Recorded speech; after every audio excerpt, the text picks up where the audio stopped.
प्रिय छात्रों, आज हमारे बीच विकास गुप्ता हैं। इन्होंने 2023 के सिविल सेवा में 468वां रैंक प्राप्त किया है। Welcome Vikas. Thank you. पहले तो बहुत बहुत मुबारकबाद हो। बहुत बहुत धन्यवाद। शानदार रैंक आया आपका।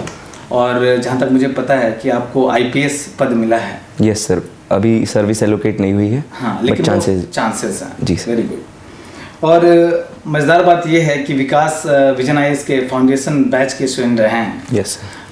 आप फाउंडेशन बैच आपने किया, उसके बाद आपने खुद सेल्फ स्टडी, उसके बाद खुद से पढ़ाई किया? जी सर, उसके बाद जो थोड़े बहुत मटेरियल थे एक्स्ट्रा उनके साथ और जो बेसिक फाउंडेशन कोर्स का मटेरियल था उसके साथ मैंने तैयारी जारी रखी। चलिए, तो आज हम लोग विकास के साथ पूरा उनके जो यूपीएससी प्रिपरेशन की जर्नी है, एक एक चीज़ अच्छे से जानकारी प्राप्त करेंगे। तो विकास शुरू किया जाए? बिल्कुल सर। तो पहले विकास अपने बारे में कुछ बताइए हमारे छात्रों को, अपने जर्नी के बारे में जो एक बेसिक भूमिका है वो बताइए।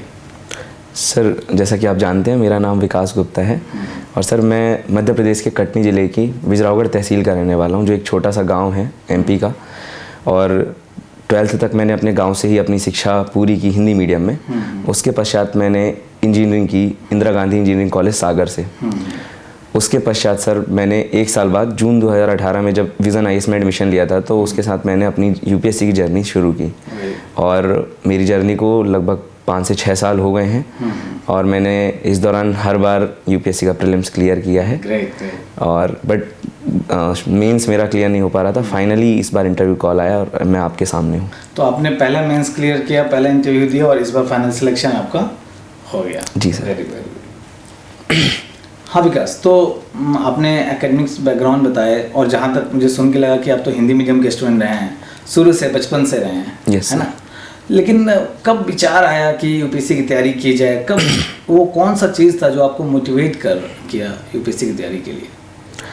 सर, चूँकि मैं एक रूरल बैकग्राउंड से आता हूँ, तो उस क्षेत्र में खासकर आज से 10 साल पहले यूपीएससी के बारे में कोई विशेष जानकारी उपलब्ध नहीं थी।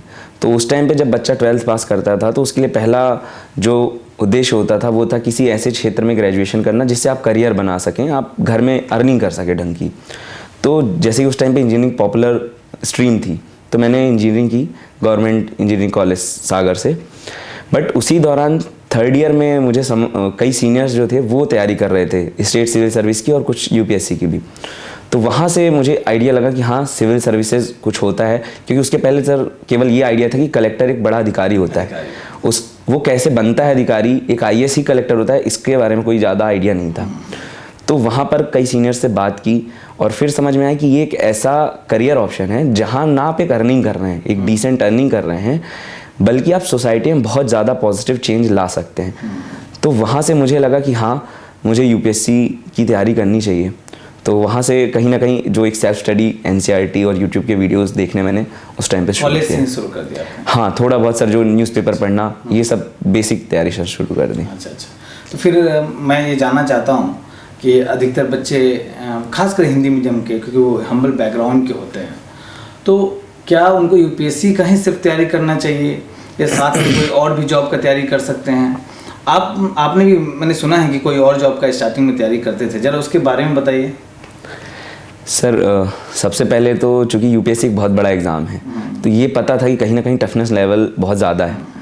तो उसके पहले एक बैकअप ऑप्शन के लिए मैंने पटवारी का एग्ज़ाम दिया था मध्य प्रदेश में। 2017 में आया था वो। तो उसके लिए भी बहुत मेहनत की थी, बट अनफॉर्चुनेटली मैं उसमें पास नहीं हो पाया था। तो वो कहीं ना कहीं एक सेटबैक था, क्योंकि आप पटवारी का एग्ज़ाम फेल कर रहे हैं और आप सपना यूपीएससी का देख रहे हैं। तो ये अपने आप में कितने मार्क्स से फेल किए थे अपने? 0.6 मार्क्स से। 0.6 मार्क्स से। तो वो एक बड़ा दर्द टाइप का था। 2-4 रातें तो मतलब वो रोते रोते, मतलब पटवारी के एग्ज़ाम के लिए भी रोना पड़ रहा था, क्योंकि करियर ऑप्शन नहीं बचा था कुछ। बट फिर उसी टाइम पे समझ में आया, कहीं ना कहीं क्लिक किया कि हो सकता है कि शायद मैं बड़े एग्ज़ाम के लिए बना हूँ। उसके बीच में मैंने सेल्फ स्टडी से एमपीपीएससी का भी प्रीलिम्स दिया था, वो भी मैं फेल हो गया था। अच्छा। बट मुझे लगा कि हो सकता है ये छोटे एग्ज़ाम हैं और मैं शायद इनके लिए नहीं बना हूँ। मैं यूपीएससी की अच्छे से प्रिपरेशन करता हूँ और तैयारी शुरू करता हूँ। तो जब मैंने तैयारी की यूपीएससी की, तो हम लोग सुनते हैं कि हिंदी मीडियम में प्रीलिम्स क्लियर नहीं होता है। बच्चे का पहला सपना होता है हिंदी मीडियम में मुझे प्रीलिम्स क्लियर करना है। तो जब मैंने प्रीलिम्स दिया तो उस टाइम पे भी कई लोगों ने बोला कि यार बिना मतलब को तुम अटेम्प्ट दे रहे हो, क्योंकि उस साल 1 साल ही हुए थे कोचिंग की, कंप्लीट ही हुई थी। तो एक व्यक्ति ने ये भी कहा था कि तुम अपना अटेम्प्ट बर्बाद कर रहे हो, 6 ही अटेम्प्ट होते हैं तो तुम अपना अटेम्प्ट बर्बाद कर रहे हो। बट अल्टीमेटली मैंने वो एग्ज़ाम दिया, मैंने फर्स्ट अटेम्प्ट में क्लियर भी किया हिंदी मीडियम से और अच्छे मार्क्स से क्लियर किया। तो ये कहीं ना कहीं अपने आप में बताता है कि जो आपके पास्ट के फेलियर्स हैं छोटे छोटे एग्जाम के, हो सकता है कि आप वाकई में कुछ बड़ा करने के लिए बने हो। तो ये मैं छात्रों को भी कहना चाहता हूँ कि भले ही आप छोटे एग्जाम में फेल कर जाएं, लेकिन बड़ा मौका होता है अगर आप सही दिशा में पढ़ते हो तो आप IPS IAS बन सकते हो, है ना? जी सर। अब हम लोग बात करते हैं कि हम लोग आज डिटेल में बात करेंगे यूपीएससी के पूरे जर्नी को लेके, लेकिन उसके पहले हिंदी मीडियम छात्रों में एक मिथ होता है। वो मिथ है कि हिंदी मीडियम छात्रों के साथ यूपीएससी डिस्क्रिमिनेशन करता है, हिंदी मीडियम छात्र अच्छा परफॉर्म नहीं कर पाते हैं, हिंदी मीडियम को इंटरव्यू में कम नंबर मिलता है। आप भी सुनते ही होंगे जब आप भी तैयारी करते होंगे, जब तैयारी कर रहे थे। जी सर। हिंदी मीडियम को ऑप्शनल में इंग्लिश मीडियम की तुलना में कम मिलता है नंबर। तो आपका क्या कहना है उस मिथ को? सर मेरी जो ये जर्नी रही है, ये 5th अटैम्प्ट तक की जर्नी रही है, तो मुझे लगता है कि इसमें 99% जो मिथ हैं वो एक्चुअली में गलत हैं। कहीं ना कहीं यदि मैं अपने बारे में देखूं, चूँकि मैं अपना एक्सपीरियंस साझा कर रहा हूं, तो मेरा पहले अटैम्प्ट में प्रीलिम्स क्लियर हुआ था। लगातार मैं 5वां अटैम्प्ट दे रहा हूं, आज तक मेरा कोई भी प्रीलिम्स रुका नहीं है। ना सिर्फ यूपीएससी बल्कि मैंने स्टेट सिविल सर्विस के भी यूपीपीएससी और एमपीपीएससी के जो प्रीलिम्स दिए वो क्लियर हुए हैं। तो नो डाउट ये एक भ्रम है कि बच्चे प्रीलिम्स नहीं क्लियर कर पाते, वो क्लियर होता है। दूसरा, मेंस में कई बार बच्चे कहते हैं कि एक भेदभाव होता है यूपीएससी में हिंदी मीडियम छात्रों के साथ। मुझे लगता है सर ये सबसे बड़ा मिथ है। मुझे लगता है कि आप एक ज़्यादा एडवांटेज पोजीशन में होते हो, क्योंकि हिंदी मीडियम से एग्ज़ाम ही कम लोग दे रहे हैं। ज़्यादा एडवांटेज? हाँ, मुझे लगता है कि ये ज़्यादा एडवांटेज वाली बात है, क्योंकि जब एग्ज़ाम ही कम लोग दे रहे हैं और आपने रिलेटिवली किसी से भी बेटर लिखा, आपने थोड़ी सी ज़्यादा एक्स्ट्रा एफर्ट डाला, तो चूंकि कॉपी तो रिलेटिवली चेक होनी है, जो आगे वाले ने लिखा है उससे रिलेटिव, वो इंग्लिश मीडियम से बैठ के कोई स्टैंडर्ड चेक नहीं कर रहे। तो मुझे लगता है कि अगर आप थोड़ा सा ज़्यादा एफर्ट डालते हैं, थोड़ा ज़्यादा मेहनत करते हैं, तो आप अच्छे नंबर ला सकते हैं। जैसे सर आपने ऑप्शनल की बात की कि ऑप्शनल में कम नंबर मिलते हैं, और ज़्यादातर हिंदी मीडियम वाले हिंदी लिटरेचर चूज़ ही इसीलिए करते हैं क्योंकि उन्हें लगता है कि बाकी जो ऑप्शनल हैं वो कमज़ोर हैं, मतलब बाकी में हिंदी में नंबर नहीं आते हैं। बट मैं जब से अटैम्प्ट दे रहा हूँ, भले ही मेरा मेंस क्लियर नहीं हुआ, बट ऑप्शनल में मेरे मार्क्स हमेशा से वन ऑफ द हाईएस्ट रहे हैं। आपका ऑप्शनल क्या रहा है? Sir political science and international relations. तो ये भी एक कहीं ना कहीं भ्रम लोगों में रहता है कि हिंदी से यदि आप तैयारी कर रहे हैं तो आपको हिंदी लिटरेचर ही चूज़ करना पड़ेगा। बट मुझे लगता है कि यदि आप अच्छे से मेहनत करते हैं और आपका इंटरेस्ट यदि किसी सब्जेक्ट में है, जैसे मेरा पॉलिटिकल साइंस में था, तो मैंने उसमें मेहनत की और मेरे अच्छे नंबर आए, इस बार भी मेरे one of the highest marks हैं। तो मुझे लगता है कि ये एक भ्रम है जो बच्चों को हटाना पड़ेगा, क्योंकि कई बार इसके कारण बच्चे मेहनत में कमी कर देते हैं। क्योंकि जब हमें पता है, हम ये मान लेते हैं कि यूपीएससी भेदभाव करने वाला है, तो हमें लगता है कि हमारा सिलेक्शन तो नहीं ही होगा, तो हम फिर तैयारी भी थोड़ी सी कम कर देते हैं। तो मुझे लगता है कि आप अपना एफर्ट मारिए। मैंने 4 अटैम्प्ट के बाद 3 अटैम्प्ट के बाद चौथे अटैम्प्ट में अपना 100% दिया था, जब मुझे लगा कि हाँ अब इससे ज़्यादा मेहनत शायद मैं नहीं कर सकता, और वाकई में उसका नतीजा आपके सामने है। बिल्कुल बिल्कुल। और मैं ये भी कहना चाहता हूँ कि विकास के इंटरव्यू में one of the highest marks हैं, 193 नंबर। Yes sir. 193, और आपने हिंदी में इंटरव्यू दिया है। Yes sir. हिंदी में बोल के दिया है, तो इंटरव्यू में भी जो दिमाग में रहता है कि हिंदी मीडियम के हैं तो कम नंबर मिलेगा, वो भी बिल्कुल एक मिथ है। जी सर, क्योंकि जैसे ये मेरा पहला इंटरव्यू था, इसके पहले का कोई एक्सपीरियंस भी नहीं था मुझे। ये बात अलग है सर, इसके लिए मैंने 17 मॉक इंटरव्यूज़ दिए थे। तो वो मेहनत आपकी है, आपको मेहनत तो करनी पड़ेगी। मैंने बाकी जो इंटरव्यूज़ नहीं दिए थे वो मॉक इंटरव्यूज़ में उसकी मेहनत की, और रिज़ल्ट आपके सामने है। और ना सिर्फ मेरे अच्छे नंबर हैं, बल्कि मेरे एक फ्रेंड ने भी 2020 में इंटरव्यू दिया था हिंदी मीडियम में, और उनके भी 184 मार्क्स थे, जो उस टाइम पे भी वन ऑफ द हाईएस्ट थे हिंदी मीडियम में। तो मुझे लगता है कि आपकी मेहनत और थोड़ा सा किस्मत का भी रोल आ ही जाता है। आप 80-90% मेहनत करते हैं, 10% किस्मत का हमेशा रोल रहेगा। तो मुझे लगता है उस पर मेहनत आपको 90% करनी है, 10% किस्मत फिर वो भगवान पे छोड़ देना चाहिए। वो जो देना चाहेंगे वो मिलेगा ही। चलिए विकास, अब हम लोग जो यूपीएससी के 3 स्टेज हैं उस पर अलग अलग से बात करेंगे। जी सर। और मुझे लगता है कि आपसे बढ़िया एग्जाम्पल कोई नहीं है हिंदी मीडियम के स्टूडेंट के लिए जो प्रीलिम्स में गाइड कर सके, प्रीलिम्स में वो तरीका बता सके। क्योंकि होता है कि किस्मत काम नहीं कर पा रहा है तो 1-2 बार प्रीलिम्स ना हो, लेकिन आपका 5 का 5 बार प्रीलिम्स हुआ है और चौथे अटेम्प्ट में ये आईपीएस बने और अभी 5वां अटेम्प्ट में फिर से एग्जाम लिखने वाले हैं और इनका फिर से प्रीलिम्स हुआ है और वो भी इस पेपर में। जबकि रिजल्ट आने के बाद घर में खुशियाँ होती हैं, लोग बिजी होते हैं, और इस पेपर में जहाँ पे सीसेट इतना टफ था, इवन जीएस भी बहुत टफ। बिल्कुल सर। तो हम लोग प्रीलिम्स की बात करते हैं तो प्रीलिम्स में सबसे पहले सीसेट की बात करते हैं। इस साल जो सीसेट का पेपर रहा, पूरा आपको पता है कि पूरा बाजार गर्म है, माहौल गर्म है उसको लेके। कुछ प्रोटेस्ट भी हुए क्योंकि बहुत टफ पेपर था, इसमें कोई दो मत नहीं है सर। मैंने भी पेपर देखा और आप तो वहाँ एग्ज़ाम हॉल में उपस्थित थे। तो हिंदी मीडियम के बच्चे जो लगभग बच्चे नॉन मैथमेटिकल बैकग्राउंड के आते हैं, तो किस प्रकार से वो सीसेट के पेपर को करें कि अगले साल पक्का हो जाए, पास हो जाए वो, और क्या पढ़ें, किस चीज़ पे फोकस करें? क्योंकि अगर इतना टफ आता है मैथ्स तो कैसे उसको हैंडल करेंगे वो? सर इसमें मैं पहली चीज़ तो जो इस साल का पेपर था वो वाकई में उस पर बात करना चाहूँगा कि वो वाकई में one of the toughest paper था। मतलब मुझे देखकर तो खुद खुशी हुई थी कि चलो मैं आईपीएस हूँ, मतलब मुझे डर नहीं है फेल होने का, क्योंकि जिस लेवल का सीसेट था उसमें मैथ्स करना लगभग इम्पॉसिबल था किसी नॉन मैथमेटिक्स बैकग्राउंड के स्टूडेंट के लिए। बट सर कहीं ना कहीं ये बात भी सही है कि अगर हम यूपीएससी की तैयारी कर रहे हैं, यूपीएससी कितना भी लेवल बढ़ा दे, हमको उसके बराबर लेवल अपना लेके जाना पड़ेगा, हम उसको छोड़ नहीं सकते। तो यहाँ पर जो मेरा एक्सपीरियंस है वो 2-3 चीज़ें हैं सीसेट के लिए। पहली चीज़ तो सर प्रीवियस ईयर क्वेश्चंस का रोल बहुत इंपॉर्टेंट है। उसमें सर मैथ्स की जगह पैसेज के जो क्वेश्चंस है वो बहुत इंपॉर्टेंट हो जाते हैं। बच्चों को पैसेजेस की प्रैक्टिस करनी चाहिए जो प्रीवियस ईयर के हैं, और उनको ऑफिशियल आंसर की से मैच करनी चाहिए। कितना साल प्रीवियस ईयर? ये लगभग 2014 से जितने भी आ रहे हैं।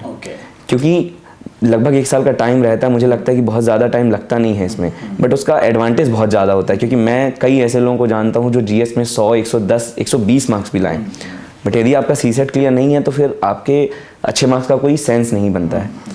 तो मुझे लगता है बहुत सीरियस तैयारी करनी चाहिए सीसेट की भी, खासकर जो लेटेस्ट ट्रेंड है उसको देखते हुए। तो प्रीवियस ईयर में आप पैसेजेस को देखिए, उसकी ऑफिशियल आंसर की देखिए यूपीएससी की, और उससे ट्रेंड बनाइए कि किस तरीके के क्वेश्चंस का आंसर क्या होगा, वो कीजिए। और दूसरा इसके बाद जो है मैथ्स का जो बेसिक है, फंडामेंटल जो मैथ्स होती है उस पर थोड़ा पकड़ बनाइए। नंबर सिस्टम, हाँ, क्योंकि आप छोड़ नहीं सकते, आप कभी भी एक पोर्शन को लेके क्लियर नहीं कर सकते एग्जाम, चाहे वो मैथ्स। कई आईआईटीएम्स को मैं जानता हूँ जो केवल मैथ्स के चक्कर में फेल हुए हैं। हाँ, कि मैं वो 2 साल फेल हुए हैं। ये बात अलग है उनका इस साल हुआ है, जो one of the toughest CSAT था उन्होंने क्लियर भी किया। बट कहीं ना कहीं यदि आप एक पोर्शन पे ध्यान देते हैं, आपको लगता है आपका मैथ स्ट्रांग है और मैं पैसेज छोड़ दूंगा, तो बहुत बड़ी मिस्टेक है। अगर किसी नॉन मैथमेटिक्स बैकग्राउंड के स्टूडेंट को लगता है कि मैं केवल पैसेज पढ़ लेता हूँ, मैथ छोड़ देता हूँ, बहुत टफ है, तो भी क्लियर होने का चांस मतलब बहुत कम है। होने को तो वही है कि सर किस्मत सही रहे तो सब कुछ पॉसिबल है। तो दोनों चीज़ों पर ध्यान देना चाहिए। कम से कम मैथ्स का आप बेसिक ज्ञान रखिए कि कम से कम 10-15 क्वेश्चन आप कर लें मैथ्स के कम से कम, और फिर कुछ रीजनिंग के क्वेश्चन कर लें। 45 से 50 के बीच यदि आप क्वेश्चन कर लेते हैं तो चांसेस काफ़ी हैं कि क्लियर कर लेंगे। तो ये मेरा बच्चों को संदेश रहेगा कि सीसेट को थोड़ा अब ज़्यादा सीरियस लेना चाहिए, फॉर ग्रांटेड ना ले, क्योंकि आपके जीएस का स्कोर का कोई फ़र्क नहीं पड़ता यदि आप क्वालिफाइंग पेपर में फेल हो रहे हैं। यहाँ तक कि मैथमेटिक्स बैकग्राउंड वाले और आईआईटी वाले भी इसको फॉर ग्रांटेड ना लें, क्योंकि बहुत लोग फेल कर रहे हैं। Yes sir. अब हम लोग प्रीलिम्स में जीएस पे बात करेंगे। जीएस का पेपर जो एक प्रीवियस ईयर का ट्रेंड है उसको ब्रेक किया है इस बार यूपीएससी ने, है ना, खासकर ऑप्शन के केस में। बिल्कुल। और आसान पेपर वो भी नहीं था, क्योंकि सीसेट का हल्ला इतना हो गया, इसीलिए हम लोग जीएस की बात नहीं करते हैं उतना, लेकिन जीएस का प्रीलिम्स का पेपर भी बहुत टफ था। तो किस प्रकार से इस तरह के डायनेमिक नेचर को कैसे बच्चा हैंडल करे, कैसे छात्र उसको डील करे, क्या आप सलाह देंगे? सर जो जैसे जीएस का प्रीलिम्स था इस बार का, वो भी वन ऑफ दी टफेस्ट था। मतलब कोई भी व्यक्ति ये दावा नहीं कर सकता कि मैं ये पेपर अच्छे से कर लूँगा, भले उसके नंबर बाद में ज़्यादा आए। तो उसके लिए मेरा जो मुझे समझ में आई अभी तक की जर्नी से यूपीएससी की, क्योंकि टफनेस लेवल लगातार बढ़ रहा है। आप 2018 के बाद से देखेंगे तो 2019 का भी उस टाइम पे वन ऑफ द टफेस्ट था। 2020 में भी लेवल बढ़ा, 21 में भी बढ़ा, 22 में भी बढ़ा ही है। तो मुझे लगता है यहाँ पे सबसे इम्पॉर्टेंट रोल आता है फंडामेंटल का। अगर आपके बेसिक स्ट्रांग हैं, अगर आपके इकोनॉमिक्स के कॉन्सेप्ट्स सही हैं, यदि आपको पॉलिटी की समझ है, यदि आपको ज्योग्राफी की समझ है, तो आप प्रीलिम्स एग्ज़ाम फेल नहीं करेंगे। मतलब 99% चांसेस हैं कि क्लियर कर लेंगे, क्योंकि मैंने स्टेट सर्विसेज के भी प्रीलिम्स दिए हैं। यूपीपीएससी का एग्ज़ाम जो है प्रीलिम्स क्लियर करना एक टफ प्रोसेस मानी जाती है, बहुत कंपटीशन। और एमपीपीएससी भी मैंने दिया है, और जबकि मेरे पास टाइम दोनों के लिए नहीं था कि मैं स्टेट की स्पेसिफिक तैयारी कर पाऊँ। बट चूंकि मेरे फंडामेंटल्स सही थे तो उसके कारण कहीं ना कहीं वो एग्ज़ाम निकले।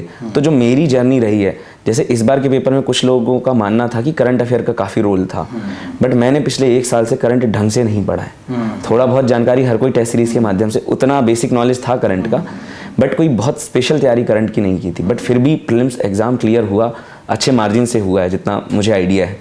तो उसका केवल और केवल एक मैं बता सकता हूँ कि बेस ये है कि आपके फंडामेंटल स्ट्रांग होने चाहिए। लक्ष्मीकांत को आप 1-2 बार पढ़कर छोड़ नहीं सकते, स्पेक्ट्रम को 1-2 बार पढ़कर नहीं छोड़ सकते, वो आपको 15-20 बार पढ़नी है। अच्छा। 2-4 बार तो मिनिमम, चूँकि मैं 4 साल हो गए हैं तो इसलिए 15-20 बार पढ़ लिया हूँ, बाकी 2-3 बार तो कम से कम पढ़नी है, 2-4 बार से ज़्यादा ही पढ़ना है। और प्री के टेस्ट में मॉक पेपर का क्या रोल है? सर मॉक पेपर्स का बहुत इंपॉर्टेंट रोल है। आपने मॉक कितने करीब दिए थे? मैं सर जैसे अभी मैं आपको बताता हूँ, इस बार चूँकि मेरा इंटरव्यू था, उसके बाद मेरा मेडिकल 1 महीने चल गया था, तो मेरे पास तैयारी का टाइम कम बचा था, और चूँकि कहीं ना कहीं मेरे पास एक कॉन्फिडेंस था कि मैं प्रीलिम्स क्लियर कर लेता। तो मैंने बीच के जो 2 महीने बचे थे उसमें भी 1 महीना मेंस की तैयारी की। मेंस की तैयारी की? हाँ, मैंने मेंस, क्योंकि अब इतना कॉन्फिडेंस आ गया था सर कि स्टूडेंट ये मतलब जो दोस्त थे वो ये कहने लगे थे कि विकास गुप्ता के जो नंबर हैं वो कट ऑफ है। अगर आपके तो होना ही है। हाँ, अगर उससे आपके 1 नंबर ज़्यादा है मतलब आपका तो कट ऑफ क्लियर होगा, विकास गुप्ता लिस्ट में रहेगा। तो उतना कॉन्फिडेंस था। फिर जब सर 30 दिन बचे थे तो मैंने हर दिन 2 से 3 टेस्ट लगाए थे प्रीलिम्स के। तो मैंने पढ़ाई बिल्कुल नहीं की थी, केवल और केवल टेस्ट लगाए थे। और ये मैंने 1-2 लोगों को सजेस्ट भी किया, जो मेरे जूनियर हैं, उन्होंने भी मुझसे सजेशन लिया था। सभी लेते हैं कि प्रीलिम्स के लिए क्या करना चाहिए, और मैंने उन्हें टेस्ट के बारे में बताया था, और कहीं ना कहीं उनको भी इसका फ़ायदा तो हुआ था। अनफॉर्चुनेटली उनका एग्ज़ाम ज़रूर क्लियर नहीं हो पाया, बट उनको कहीं ना कहीं ये समझ में आया कि हाँ, पिछले साल से जो मार्क्स हैं उसमें सर इम्प्रूवमेंट है। अच्छा। तो मतलब मॉक पेपर का बहुत इंपॉर्टेंस है, और उसके जो मॉडल आंसर हैं, जो अप्रोच पेपर है, उसको भी आप रिग्रेस एनालिसिस करते थे? हाँ बिल्कुल सर। यहाँ पे एक चीज़ मैं ऐड करना चाहूँगा कि जो आंसर की आती है टेस्ट सीरीज, उसमें आपको केवल आंसर नहीं देखने हैं, आपको उस आंसर से क्वेश्चन जनरेट करना है। ये मेरे साथ हुआ है, क्योंकि मैं हर बार टेस्ट बहुत ज़्यादा देता हूँ, तो मेरे को याद है कि कई बार यूपीएससी उन आंसर से क्वेश्चंस बना रहा है, और केवल उन आंसर से डायरेक्ट नहीं बना रहा है। अगर आपने आंसर पढ़ा, आपको कोई चीज़ समझ में नहीं आ रही, आप उसके एनालिसिस कीजिए, उसका फ़ायदा आपको रियल एग्जाम में होगा, क्योंकि आपकी एक बेटर अंडरस्टैंडिंग बनेगी। और अभी तक का क्रक्स यही है मेरा यूपीएससी का, कि आपको बेसिक समझ होनी चाहिए। आप मेटावर्स या एआई या जो भी वर्चुअल रियलिटी है उसको केवल पढ़ें ना, कोशिश करें कि उसको एक्सपीरियंस कर सके, उसे समझने की कोशिश करें।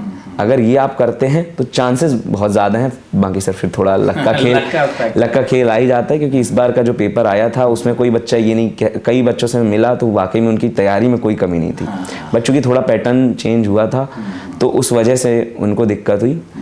और एक चीज़ बस मैं लास्ट में और ऐड करना चाहूँगा प्रीलिम्स के लिए, कि थोड़ा सा ना, जब आप अटैम्प्ट देने जाएं तो 2 घंटे अपने मन को बिल्कुल शांत रखें। 2 घंटे कब 2 घंटे? जो एग्ज़ाम का दिन है, वो 2 घंटे जो हैं, उस टाइम पे बस आप ये सोच कर रखें कि एग्ज़ाम तो मैं क्लियर करूँगा, चाहे मैंने 1 दिन पहले तक कुछ नहीं पढ़ा है। उस 2 घंटे में जो लॉजिक है, आप 20 साल 25 साल 30 साल जितने साल के हैं, कुछ एक्सपीरियंस आपका होता है लाइफ का, और यूपीएससी में मैंने देखा कि पढ़ाई से ज़्यादा आपका एक्सपीरियंस काम आता है। तो वो अगर आपका है, आप लॉजिक लगा पाते हैं, आप क्वेश्चंस को समझ पाते हैं, तो ये क्लियर हो सकता है, क्योंकि ये मेरा खुद का एक्सपीरियंस है। और 5-5 बार आप उसी एक्सपीरियंस से क्लियर हो रहा है। बिल्कुल सर, बिल्कुल। तो अब हम लोग विकास, अब हम लोग मेंस के बारे में बात करते हैं। हिंदी मीडियम में लोग प्री निकाल भी लेते हैं, लेकिन जो परसेंटेज है, नंबर ऑफ स्टूडेंट जो मेंस क्वालिफाई करते हैं, वो काफ़ी कम हो जाता है।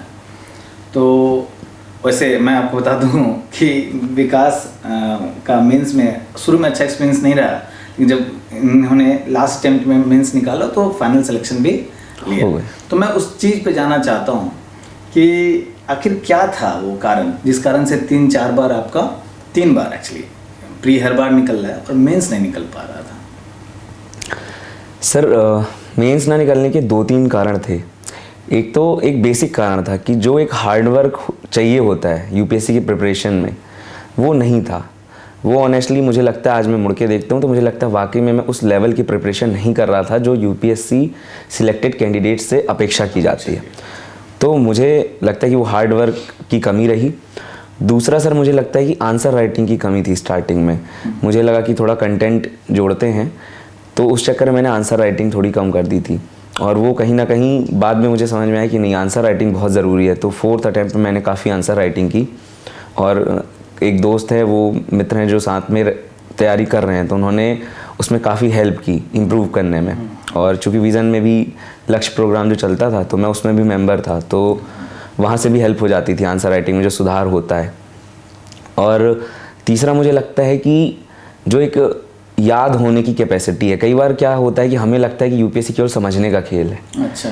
लेकिन यूपीएससी की जर्नी केवल समझने की जर्नी नहीं है, आपको याद भी होना चाहिए। क्योंकि प्रीलिम्स में मैं लोगों को बोलता भी हूँ कि प्रीलिम्स निकालना सबसे आसान है क्योंकि उसमें आंसर आपके सामने है। अगर आपको आता है तो आप उसको कर लेंगे, आपको कोई विशेष जानकारी याद करने की ज़रूरत नहीं है। आपके पास 4 ऑप्शन दिए हुए हैं, उसको आप ढंग से पढ़िए, मोस्टली चांसेस हैं कि आप समझ जाएंगे कि उसका आंसर क्या है। बट मेंस में ऐसा नहीं है। मेंस में अगर आपको SDG 17 याद नहीं है तो आप नहीं लिख सकते। और अगर आप उसको गलत लिखेंगे तो उसका नेगेटिव इम्पैक्ट जाएगा। तो ये चीज़ मैंने 4th अटैम्प्ट में सुधारी। मैंने कई जगह पे अपने जो वॉल है वहाँ पर जो फैक्ट्स हैं वो चिपका कर रखे थे। कई जगह पे चूँकि मैं PSIR ऑप्शनल का हूँ तो थिंकर्स के बारे में भी मैंने कुछ चीज़ें, वो जो पेपर आता है चिपकाने वाला, उसमें मैंने चिपका के रखे थे वॉल में, स्टिकी नोट्स। हाँ सर, तो वो स्टिकी नोट्स लगाए थे मैंने। SDG गोल्स पूरे 17 लगे हुए थे सामने, DPSP और FR पूरे लिखे हुए थे। क्योंकि एक बार पढ़ने में सर याद नहीं होता। आप ये सोचें कि FR फंडामेंटल राइट्स हम एक बार पढ़ लें, 2 बार पढ़ लें तो याद हो जाए, याद हो भी जाएगा, बट आप एंड टाइम पे चांसेस कम है कि आप उसको रेप्लिकेट कर पाएँ। तो उसको बार बार पढ़ना बहुत ज़रूरी है, खासकर जो बेसिक चीज़ें हैं, DPSP हैं, फंडामेंटल राइट्स हैं, SDG हैं, नोडल कमिटी के जो रिकमेंडेशन है एथिक्स में बहुत यूज़ होती हैं। लेकिन मैं वो 7 रिकमेंडेशन भी भूल जाता था, तो मैं लास्ट तक उसको मतलब सामने चिपका के रखा था कि ये यूज़ होनी है। गांधी जी के जो पापों की जो लिस्ट है वो कई बार भूल जाती है, तो उसको सामने रखिए जब हमें पता है कि ये बार बार यूज़ होंगी। ये एक आंसर में यूज़ नहीं होंगी, आप ऐसे में यूज़ करेंगे, एथिक्स में यूज़ करेंगे, GS में भी यूज़ हो सकता है। तो इस तरीके से रटने की जो एक वो थी वो थोड़ा सा कम की थी मैंने सुधारी थी। चीज़ों को थोड़ा बेटर तरीके से याद करने की कोशिश की थी और कुछ चीज़ों में और मेहनत की थी। वो थी जैसे मैप बनाना। अच्छा। स्टार्टिंग में मैं ज़्यादा मैप नहीं बनाता था, वो जब मैंने मैप बनाए तो उसका फ़ायदा दिखा था। खासकर 3rd अटैम्प्ट में मैंने जब GS1 में मैप बनाए थे तो वो दिख रहा था उसका रिजल्ट। हाँ, मार्क्स अच्छे आए थे। जबकि इस बार चूंकि मैं मैप नहीं बना पाया था तो मेरे नंबर थोड़े कम भी हुए। अच्छा। तो मुझे लगता है GS1 में मैप्स का काफ़ी रोल है और बाकी थोड़ा चीज़ें याद करनी चाहिए। और फिर वही बात लास्ट में आती है कि थोड़ा सा किस्मत का रोल है कि उस दिन आप क्या चीज़ें याद कर पा रहे हैं। क्योंकि कई सर ऐसे कैंडिडेट्स हैं जो मुझसे ज़्यादा प्रतिभावान हैं, जो मुझसे ज़्यादा नॉलेज रखते हैं, ज़्यादा अच्छी पर्सनैलिटी भी रखते हैं, बट कई बार उनका भी मेंस क्लियर नहीं हो रहा है, उनका भी सिलेक्शन नहीं हो रहा है। बट कई बार उनमें कमी नहीं होती है, वो कुछ आते हैं जो 5-10% किस्मत साथ नहीं देती है, तो वो भी है। बट वही चीज़ है कि 90% जो हार्डवर्क है वो करना चाहिए। अच्छा विकास, अभी जो समय चल रहा है, प्री का रिजल्ट आ चुका है, आपको भी मेंस लिखना है और काफ़ी छात्र हिंदी मीडियम में भी अच्छे खासे छात्र इस पर प्री क्वालिफाई किए हैं। तो जो 2.5 महीना बचा है, 70 दिन या 75 दिन बचा है, तो इसको किस तरीके से यूटिलाइज़ किए हैं आपने? लास्ट ईयर कैसे यूटिलाइज किया था और आपका इस साल क्या प्लानिंग है कि इसको कैसे और अच्छे से हम यूटिलाइज़ करें कि रैंक एकदम ऊपर आए? जी सर, इसके लिए जैसे मैंने पिछले साल जो है ये समझ लिया था कि मुझे टेस्ट और नॉलेज का बैलेंस बनाना होगा। केवल एक चीज़ से काम नहीं चलेगा, आपको टेस्ट भी लिखने हैं जिससे आपकी कमियां पता चलें, आप बेटर तरीके से लिख पाएँ। क्योंकि कहीं ना कहीं ये चीज़ सच्चाई है कि कंटेंट के साथ आपका रिप्रेजेंटेशन मैटर करता है। अगर हम खुद ही सोचें, अगर हमको खुद ही किसी की कॉपी ज़्यादा अच्छी दिखाई दे, उसने स्पेसिंग अच्छी की है, वर्ड्स अच्छे हैं, तो कहीं ना कहीं हमारा ध्यान नेचुरली अट्रैक्ट होता है। यहाँ पर चेक करने वाले की कोई गलती नहीं है, ये एक नेचुरल टेंडेंसी है, जो चीज़ अच्छी दिखती है वो उसको नंबर मिलते हैं। बट कहीं ना कहीं कंटेंट का भी रोल आ जाता है, तो वहाँ पर बैलेंस बनाना होगा टेस्ट में और नॉलेज में। आप बुक्स पढ़िए बट उसके साथ टेस्ट दीजिए, उसमें ये मत सोचिए कि क्या मेरा रिवीजन पूरा हो पाया है या नहीं हो पाया। आप टेस्ट दीजिए, उसमें जो आंसर की आएगी अल्टीमेटली उसमें नॉलेज आपका गेन ही होगा। और कई, चूँकि जीएस जो है वो मेंस में वाकई में क्वेश्चंस काफ़ी जनरल आते हैं, तो आप जो आंसर कीज हैं, मतलब जो आंसर्स हैं मेंस के, उसके वर्ड्स का यूज़ करते हैं आप, उसके फैक्ट्स का, उससे जो कंटेंट जनरेट हुआ है उसका यूज़ आप रियल एग्जाम में करते हैं। भले क्वेश्चन डिफरेंट होते हैं, क्वेश्चन कई बार सेम नहीं आते हैं, एज इट इज़ नहीं आते हैं, बट कहीं ना कहीं आप कंटेंट यूज़ कर पाते हैं मेंस का। तो टेस्ट बहुत देने हैं, एक बेयर मिनिमम 12 से 15 टेस्ट, 12 टेस्ट मुझे लगता है देने चाहिए, 12 से 15 ठीक ठाक टेस्ट हैं। उसके साथ ऑप्शनल के जो टेस्ट हैं वो देने चाहिए। आपने लास्ट ईयर कितने टेस्ट दिए थे? लास्ट ईयर मैंने 8 टेस्ट दिए थे, बट इस बार मैं उन्हें 12 करने का सोच रहा हूँ। लेकिन पहले का मैं डेटाबेस में विजन में देख रहा था, विकास ने बहुत ज़्यादा टेस्ट दिए हैं ओवरऑल। जो आपका जो 4-5 साल का इसमें तैयारी का जो फेज रहा है, जी सर, तो उसमें मोर देन 80 टेस्ट हैं। जी सर। उसमें नो डाउट कुछ मिनी टेस्ट हैं, जी सर, लेकिन ऑल इंडिया टेस्ट सब कुछ इतना ज़्यादा है, तो मतलब आपने राइटिंग प्रैक्टिस पे तो काम किया है। हाँ सर, मतलब ये है कि जो प्रैक्टिस थी कहीं ना कहीं उसका रोल रहा है, क्योंकि बीच में क्या हुआ था, जब स्टार्टिंग में मैंने एग्जाम दिए थे मेंस, तो उस टाइम नॉलेज कम था। तो उस टाइम पे जैसे पहला जब अटैम्प्ट था तो मैंने एक्चुअली में 2 महीने के अंदर 30 टेस्ट दिए थे मेंस के। तो लेकिन यहाँ पर मतलब बैलेंस नहीं बना पाया था, मैं नॉलेज बिल्कुल भी गैदर नहीं कर पाया था, चीज़ों को याद नहीं थी, चीज़ें याद नहीं थी मुझे, मैं केवल टेस्ट पर फोकस कर रहा था। तो चूँकि टेस्ट का भी रोल है बट कहीं ना कहीं नॉलेज का भी रोल है, तो एक बैलेंस बनाकर चलना चाहिए। और उसके साथ ही ऑप्शनल पर विशेष पकड़ होनी चाहिए, क्योंकि अगर आपके ऑप्शनल में कम नंबर हैं तो कहीं ना कहीं लिस्ट में नाम आना मुश्किल हो जाता है। जबकि जीएस काफ़ी सब्जेक्टिव है, आप उसमें ख़राब भी करेंगे तो आप एवरेज के आसपास रहेंगे। 10-20 मार्क्स का वेरिएशन होगा, चांसेस हैं कि लगभग आसपास रहेंगे, बट ऑप्शनल में जो वेरिएशन है वो काफ़ी बढ़ जाता है। तो ऑप्शनल पर विशेष फोकस होना चाहिए। और जो ऐसे के ऊपर मैं एक विशेष ध्यान देना चाहूँगा कि ऐसे को बहुत प्रैक्टिस कीजिए अच्छे से, क्योंकि जो लास्ट 2 ईयर्स हैं उसमें जो ऐसे आ रहे हैं वो एब्स्ट्रैक्ट टॉपिक पर आ रहे हैं, तो उसमें ऐसे लिखना बहुत टफ हो जाता है। जैसे मैं अपनी जर्नी यदि शेयर करूं, तो जब मैंने 2019 में पहला अटैम्प्ट दिया था तब मेरे 137 मार्क्स थे। उसके पश्चात मेरे जो सेकंड अटैम्प्ट था उसमें 143 मार्क्स थे।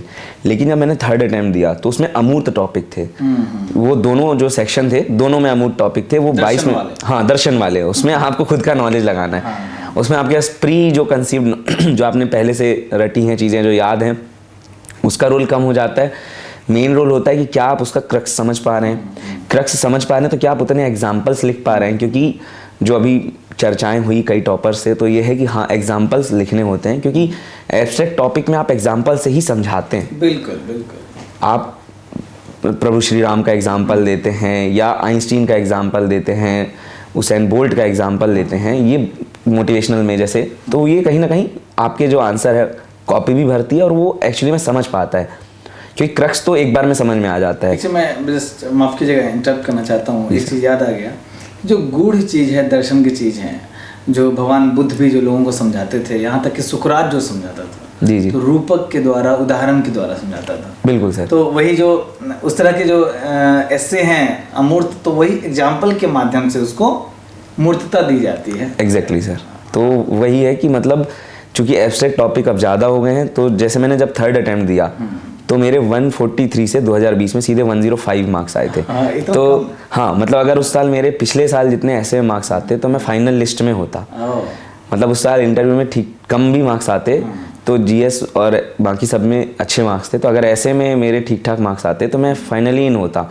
तो ऐसे को आप हल्के में नहीं ले सकते हैं, ऐसे को प्रैक्टिस कीजिए। और खासकर हिंदी मीडियम के जो स्टूडेंट हैं, आप मार्क्स देखेंगे तो इंग्लिश मीडियम के जो स्टूडेंट्स हैं जो जीएस में 420 440 नंबर तक ला रहे हैं, उनके ऐसे में 80-90 की रेंज में मार्क्स आ रहे हैं। तो यहाँ पे बहुत ज़्यादा एडवांटेज है हिंदी मीडियम के स्टूडेंट्स को कि वो अच्छा कर सकते हैं, लेकिन उसके लिए प्रैक्टिस चाहिए। आप एग्जाम्पल एक बार में नहीं सोच सकते हैं, आपको उसको डेलिब्रेशन करना पड़ेगा। आप वीकली ज़्यादा नहीं, आप आंसर नहीं लिख पा रहे हैं तो आप डेलिब्रेट कर लीजिए कि किसी कोट पे, जो टेस्ट मार्केट में आते हैं, आप उसके कोट को केवल उस पर मंथन कर लीजिए। अच्छा, उस पर जनरेट कीजिए कि आप कैसे पॉइंट्स जनरेट कर पा रहे हैं, तो वो कहीं ना कहीं ऐसे के मार्क्स बढ़ाएगा। थोड़ा सा पिछले बार से मेरे भी मार्क्स में इंप्रूवमेंट है, 105 से 116, बट वो भी कम है कहीं ना कहीं। तो मुझे लगता है उसमें इंप्रूवमेंट के चांसेस हैं, और उसके लिए मुझे लगता है प्रैक्टिस बहुत ज़रूरी है। तो फिलोसफिकल एसेज को हल्के में बिल्कुल नहीं लेना है, हिंदी मीडियम वालों को एक एडवांटेज के रूप में लेना है, जिससे अगर आपके 130-40 मार्क्स आ जाएँ तो कहीं ना कहीं जीएस में अगर आपके थोड़े बहुत कम होते हैं तब भी रैंक अच्छी आ जाएगी, तब भी आप अच्छी रैंक ला सकते हैं। तो एक चीज़ और कि इससे के लिए कोई सोर्स, कोई नोट्स मेकिंग कुछ आपने किया था, कहीं कोई सोर्स से आपने पढ़ा था? ऐसे के लिए एक्चुअली मैं एक मैम थी विज़न की ही, तो उन्होंने, सोना मैम, तो उन्होंने बड़ा अच्छे समझाया था किसी टॉपिक को ब्रेक कैसे करना चाहिए। तो वो कहीं ना कहीं बहुत फ़ायदेमंद हुआ था, बट वो कहीं ना कहीं मूर्त टॉपिक पे ज़्यादा आसान होता है। अमूर्त टॉपिक को तोड़ना और उसमें फैक्ट्स बनाना थोड़ा मुश्किल हो जाता है। तो उसमें डेलिब्रेट करना, आप जितनी प्रैक्टिस करेंगे, खासकर फिलोसफिकल एसेज में, क्योंकि अल्टीमेटली जो क्वेश्चंस हैं उनका क्रक्स या तो मोटिवेशनल होता है। ज़्यादातर केसेस में अगर आप प्रीवियस के जो एब्स्ट्रैक्ट टॉपिक्स आए हैं वो मोटिवेशनल होते हैं, तो कहीं ना कहीं जो एग्जाम्पल्स हैं वो रिपीट होने वाले हैं। तो आप उनकी प्रैक्टिस कीजिए, वहाँ से आपको समझ में आएगा, वो प्रीवियस ईयर क्वेश्चंस लगाने से समझ में आएगा। और आप ऐसे के लिए कॉपी बना सकते हैं अलग सी, जिसमें आप जो डिफरेंट ऑथर्स हैं, डिफरेंट पर्सनैलिटीज़ हैं बड़ी बड़ी, उनके कोट्स लिख सकते हैं, एग्जाम्पल्स लिख सकते हैं, थोड़े बहुत जो इंपॉर्टेंट फैक्ट्स हैं वो लिख सकते हैं। और हिंदी मीडियम में जो है आपको जो मंत्र आते हैं, संस्कृत के मंत्र कई लोगों को आते हैं, क्योंकि आप हिंदी मीडियम से हैं, हाँ, तो आप उसको बहुत अच्छे से यूटिलाइज कर सकते हैं। सुभाषितानी के वर्ड्स हैं, कबीर के दोहे हैं, इवन गीता का कुछ श्लोक है। हाँ सर, गीता के श्लोक हैं, और गीता का तो नॉलेज भी काम आता है। इस बार जो मेरा 10 नंबर भी यदि बढ़ा है, उसमें गीता का बड़ा रोल है, क्योंकि जब मैं एक्चुअली में 2021 का, जब 2021 में एमपीपीएससी मेंस का रिजल्ट आया था, तो मैं थोड़ा मतलब उसमें मैं फेल हो गया था। अच्छा। तो वो बड़ा डिप्रेशन वाला फेज़ था, और उसके जस्ट 7 दिन बाद मेरा एक्चुअली में मेंस था यूपीएससी का। हिम्मत नहीं थी कि मैं दे पाऊँ, तैयारी भी कम की थी, क्योंकि कहीं ना कहीं उसके पहले भी मेंस के फेलियर थे, तो उतनी ज़्यादा तैयारी हो नहीं पाई थी। बट उस टाइम पे फिर मैंने थोड़ा गीता पढ़ी थी, और पूरी तो नहीं पढ़ पाया था, बट क्रक्स मुझे समझ में आ गया था कि हाँ, वाकई में आपको केवल मेहनत करनी है। क्योंकि जब आप चिंता करते हैं तो आप देखेंगे कि एक्चुअली में आप पढ़ नहीं पा रहे हैं, आप केवल चिंता ही कर रहे हैं कि क्या मेरा मेंस हो जाएगा, क्या मेरा इंटरव्यू हो जाएगा। जब आपको पता है कि आपके पास केवल और केवल एक ऑप्शन है मेहनत का, रिज़ल्ट आप देख नहीं सकते। फाइनल रिज़ल्ट के पहले 10 दिन पहले मैं केवल लोगों से दुआएं और आशीर्वाद मांग रहा था। मतलब सच्चाई ये है कि जिन लोगों से आप मिलेंगे, जहाँ इंदौर में रह के मैं पढ़ रहा था, तो वहाँ लोग जानते हैं कि मैं पकड़ पकड़ के लोगों को बोल रहा था कि यार मेरे लिए दुआ करो, अच्छा, कि मैं इन हो जाऊँ। जबकि मेरी रैंक काफ़ी अच्छी आई है, तो लग सकता है कि हाँ यार थोड़ा भरोसा होगा, बट उस टाइम तक, जब तक फाइनल रिजल्ट नहीं आया था, बस एक चांस ये था कि हाँ यार शायद बी ग्रेड जो है वो शायद मिल जाए। AFHQ की उम्मीद थी कि शायद ये मिल जाए, बट किस्मत से थोड़ा जो मेहनत की थी वो काम आ गई, तो फाइनली हो गया। तो गीता का जो ज्ञान है, जो आपके बेसिक जो मंत्र वगैरह हैं, जैसे सर्वे भवन्तु सुखिना वर्ड जो मंत्र है, वो लगभग सबको पता है। आप बड़े अच्छे से इसको उपसंहार में कंक्लूड कर सकते हैं। तो हिंदी मीडियम वालों का ऐसे में एडवांटेज है, कंटेंट भी इनके पास ज़्यादा है, क्योंकि आपके पास दोहे हैं, कविताएँ हैं, अटल बिहारी वाजपेयी जैसे पर्सनैलिटीज़ की कविताएँ हैं, तो जो मैं लगातार वो एक्चुअली में बल्कि आपको सेल्फ मोटिवेट करने में भी हेल्प करेंगी। तो रामधारी सिंह दिनकर हैं, तो इनकी आपको जो अब एडवांटेज है, तो आप उसको यूज़ कीजिए। आप ये नहीं सोच सकते कि यार इंग्लिश मीडियम वाले के 90 आए हैं, जीएस में तो ज़्यादा हैं, उससे क्या फ़र्क पड़ता है। अल्टीमेटली जो है वो इन टोटल नंबर का मायने है रैंक में। तो आप ऐसे को बहुत अच्छे से तैयारी कीजिए और उसमें अच्छे नंबर लाइए। अच्छा, ये काफ़ी बच्चों से मैं इंटरेक्ट करता रहता हूँ, तो कुछ बच्चे जो अच्छे से आंसर राइटिंग प्रैक्टिस कर रहे हैं हिंदी मीडियम में खासकर, जी, तो उनका कहना है कि कुछ ऐसे सवाल हैं, इवन मॉक पेपर में जो भी वो लगाते हैं, तो चलिए 20 में से 15-16 क्वेश्चन तो उसको देखे हुए आ गए, टॉपिक कॉमन आ गए, एंटी डिफेक्शन, शहरी बाढ़, ये सब, लेकिन 3-4 क्वेश्चन जो टॉपिक है उन्होंने कभी पहले पढ़ा नहीं है, और ऐसा यूपीएससी में भी हो सकता है कि 2-3 क्वेश्चन आपने उस टॉपिक को पढ़ा नहीं होगा और ऐसा भी नहीं कि आप छोड़ के आ जाएं, उसको डील कैसे करना है उसको? सर ऐसे क्वेश्चंस जो हैं वो मेंस और प्रीलिम्स दोनों में इस टाइप के क्वेश्चंस आते हैं जो आपने कभी नहीं पढ़े, कभी देखे नहीं। वहाँ पे जो है रोल आता है हमने कितना हार्ड वर्क किया है पहले, जो आपका बेसिक नॉलेज है, जो आपका बेसिक ज्ञान है, वो यदि आप यूज़ करेंगे तो आप उसमें कुछ ना कुछ तो लिख देंगे। जैसे अभी टेलीस्कोप वाला एक क्वेश्चन आया था, हबल टेलीस्कोप का शायद मेंस में क्वेश्चन आया था, तो वो चूंकि टेलीस्कोप के बारे में एक नॉलेज है, तो आप हबल टेलीस्कोप के बारे में नहीं जानते मान लीजिए, पर आपने हबल टेलीस्कोप के बारे में इतना पढ़ा था कि बड़ा टेलीस्कोप होता है, और चलिए वो भी नहीं पता, आपको इतना तो पता है कि टेलीस्कोप किस लिए होता है। आप 2-4 लाइन लिख दीजिए और यकीन मानिए नंबर मिलते हैं। अच्छा। और ये केवल मेरा एक्सपीरियंस नहीं है, एक और एस्पिरेंट हैं जो अभी सिलेक्ट भी हुए हैं, उनसे कल ही मेरी चर्चा हो रही थी, चूँकि अब ये है कि यार रैंक अच्छी आनी चाहिए अगर हम मेंस लिख रहे हैं, तो उनने यही बताया कि अगर आप बेसिक नॉलेज का यूज़ करेंगे, उनको हबल टेलीस्कोप के बारे में आइडिया नहीं था, उनने सिर्फ टेलीस्कोप के बारे में लिख दिया था, और मज़े की बात है कि उनको नंबर भी अच्छे मिले। तो आप जो बेसिक क्वेश्चन हैं जो, हाँ कई बार ये हो सकता है कि बिल्कुल भी आइडिया नहीं है, जैसे चक्रवात के कलर पूछा था कुछ, मुझे याद नहीं एग्जैक्ट क्वेश्चन, कुछ कलर से रिलेटेड क्वेश्चन था, तो वो अब क्या है बिल्कुल भी नहीं आता है, तो उसको आप स्किप कर सकते हैं। उसमें भी अगर आपसे कोई चीज़ डिजास्टर के बारे में पूछे तो आप कम से कम 3-4 लाइन तो लिख दीजिए, क्योंकि ज़्यादा लिखेंगे तो ज़्यादा नंबर नहीं मिलेंगे, बट अगर आप 4 लाइन लिखेंगे तो आधे का नंबर मिल जाएगा। तो आप जल्दी जल्दी 2-4 लाइन लिख दीजिए, ताकि, क्योंकि एक नंबर की कीमत मुझे पता है। 2021 में मेरे 712 नंबर थे और 713 कट ऑफ था। तो पहले लगता था कि लोग जो टॉपर्स बात करते हैं कि एक नंबर कीमती होता है, वो मजाक कर रहे हैं, बट अब खुद का एक्सपीरियंस है कि हाँ ये हुआ है मेरे साथ कि 712 और 713 का जो डिस्टेंस है वो उस सिलेक्शन ना होना और ना होने के बीच का अंतर है। आप अल्टीमेटली अंत तक प्रयास करेंगे, एक नंबर नहीं तो वो बाद में समझ में आता है कि एक नंबर से पूरी रैंक बदल रही है, तो वो ध्यान देना चाहिए बच्चों को। अच्छा, जो मैं देख रहा था कि आप विजन के तो फाउंडेशन बैच के तो स्टूडेंट रहे ही हैं, और लगातार 2 साल आप विजन के लक्ष्य मेंटरिंग, जो मेंस का मेंटरिंग है, उसके भी स्टूडेंट रहे हैं। जी सर। तो ये मेंटरिंग का क्या रोल होता है आपकी तैयारी में? क्या आपका एक्सपीरियंस रहा, उससे क्या हेल्प मिलता है आपको? सर मेंटरिंग एक्चुअली में सपोर्ट सिस्टम की तरह कार्य करता है, क्योंकि जब हम आंसर लिखते हैं किसी टेस्ट का, तो उस पर जो रिव्यू करने वाला है वो केवल मोस्टली टाइम्स कहीं, चूँकि आंसर कॉपीज चेक करने वालों से बात होती है, कहीं ना कहीं वो एक मोनोटोनस आंसर देने वाला है उसका कि आपको ये लिखना चाहिए या ये लिखना चाहिए। तो वहाँ पर जब मेंटरिंग होती है तो उसमें जो सर होते हैं वो स्पेसिफिक आपको गाइड करते हैं कि आपकी आंसर की में ये कमी है, क्योंकि हर इंडिविजुअल अलग है। तो मेंटरिंग में फ़ायदा ये होता है कि आप हर बच्चे पे इंडिविजुअल ध्यान देते हैं, क्योंकि हर बच्चे की इंडिविजुअल कमियां हैं, तो उसको सुधारना थोड़ा सा आसान हो जाता है। कई बार ये भी होता है कि हाँ बुरा लग रहा होता है या आप कमज़ोर फील कर रहे होते हैं, तो उस टाइम भी आपको हेल्प मिलती है मेंटरिंग की। और मतलब मेन ये होता है कि आपकी जो पर्सनैलिटी है, जो आपकी जीएस या ऐसे या किसी भी मेंस में कमी है, उसको सुधारने में एक पर्टिकुलर हेल्प जो चाहिए होती है, उसमें मदद मिलती है। अच्छा। और हम लोग वैसे चर्चा कर चुके हैं इस बात पे, लेकिन जस्ट एक पूछना चाह रहे हैं कि बच्चों को जीएस का भी टेस्ट सीरीज ज्वाइन करना चाहिए, एसए का भी करना चाहिए, ताकि वो मॉक पेपर दे सकें, वहाँ जाके उस तरीके से ब्रेनस्टॉर्मिंग कर सकें। और ऑप्शनल सब्जेक्ट का?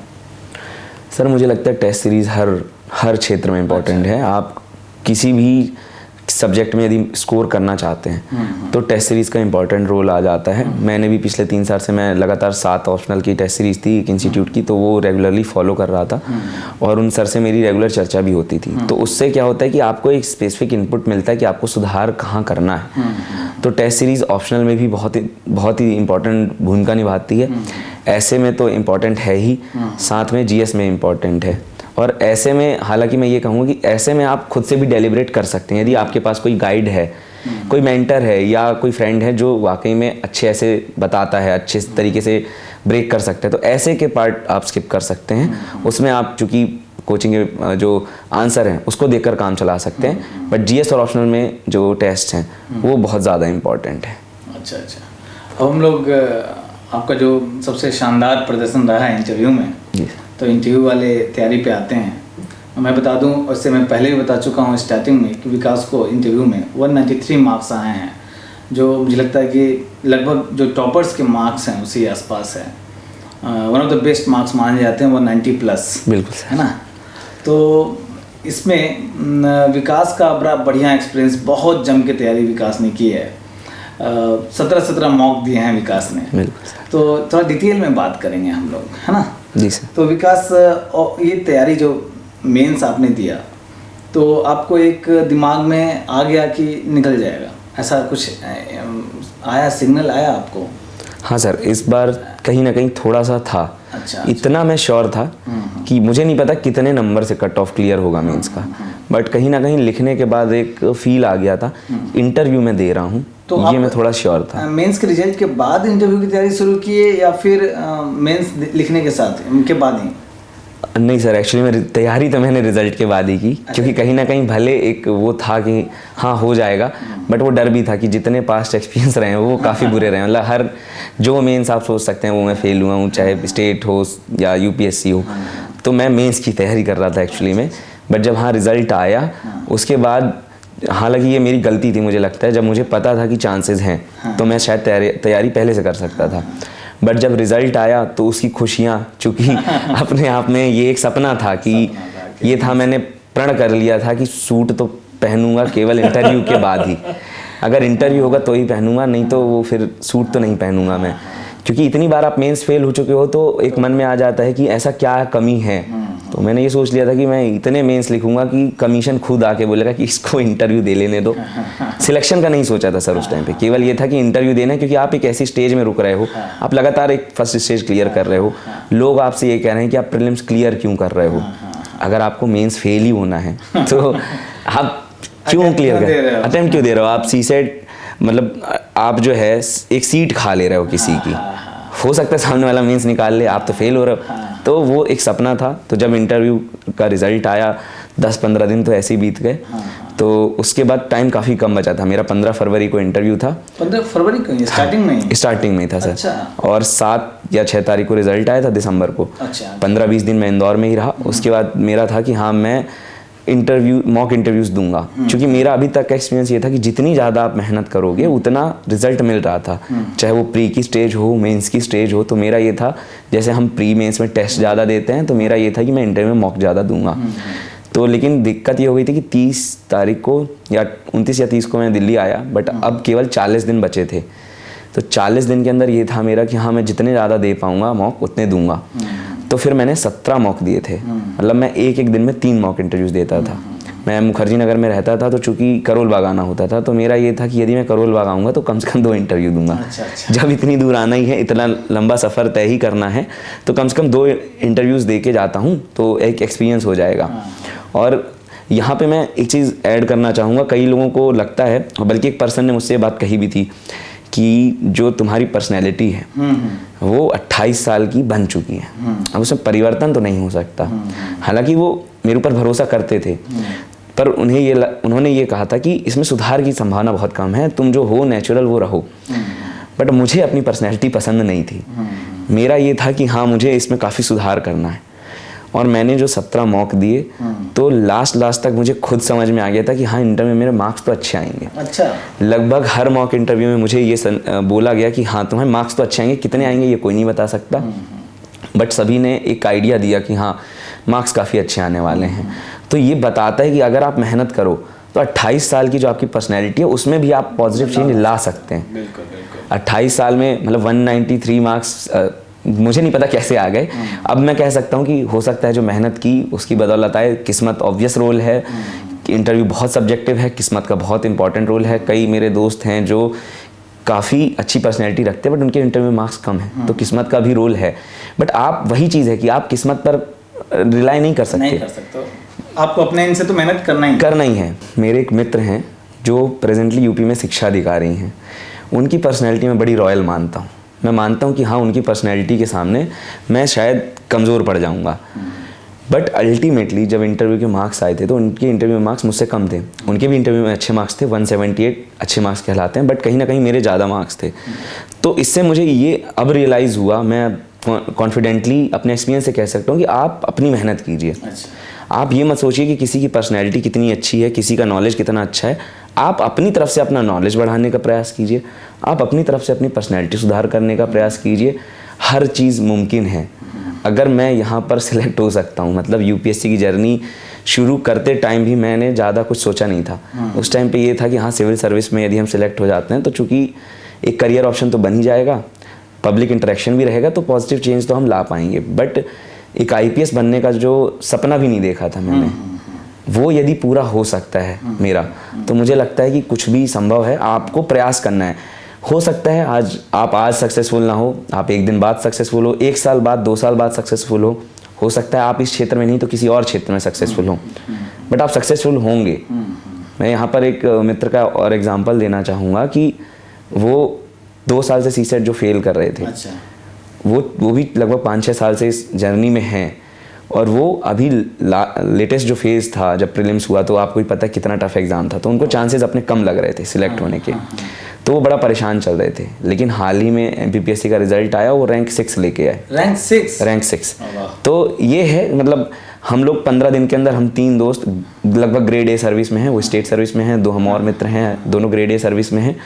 तो ये समझ में आता है कि कोई भी चीज़ मुमकिन है। वो यूपीएससी में नहीं हुए, वो एमपीपीएससी में सिलेक्ट हो गए। हो सकता है आगे यूपीएससी में भी वो आईएएस बने। का भी एग्जाम दे रहे हैं, वो मेंस दे रहे हैं, तो बहुत चांसेस हैं कि वो आईएएस बनेंगे इस साल। तो ये दिखाता है कि ज़रूरी नहीं है आप तुरंत आईएएस बन जाएं, कुछ और भी चीज़ें हैं जहां आप सक्सेसफुल हो जाएंगे।